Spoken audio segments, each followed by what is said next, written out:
We reflect and remember the lives lost so tragically. On this day 80 years ago, a crowd of families had gathered under a big top circus tent in Hartford to be entertained. What they experienced instead was panic and horror.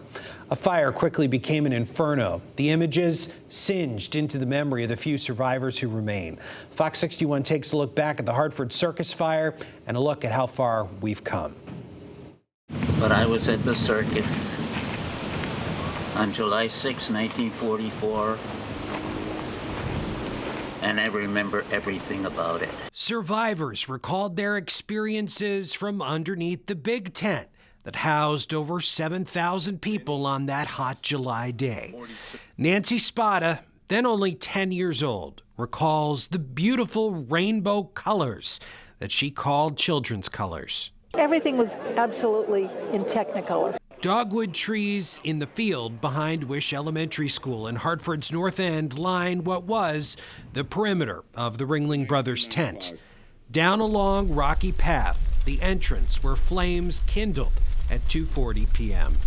The tent, lined with wax and gasoline for waterproofing, quickly erupted, turning the blue sky black.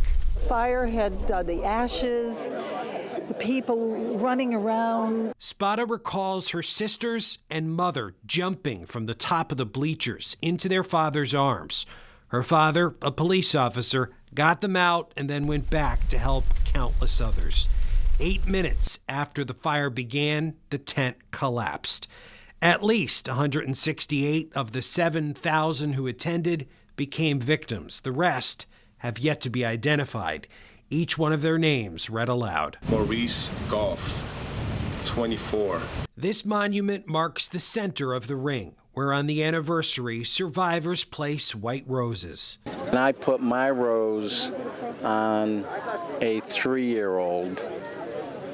That's how old I was when I came here. From the blaze emerged heroes, first responders, circus performers, and everyday citizens who banded together to help save each other. It was truly the community coming together, whether it be first responder or average citizen, doing what they could for their fellow man or for their fellow woman. New reform developed from the ashes. Different substances would be used to waterproof objects, and new fire code regulations would be enacted, impacting lives across the country for years to come.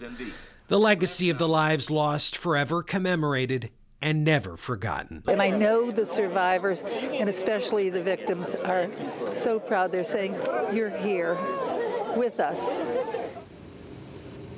And to this day, there's some controversy about how the fire started. The consensus is that it was a carelessly flicked cigarette butt. But a convicted arsonist who worked on staff at the circus also confessed to starting that fire. Years later, he recanted that confession.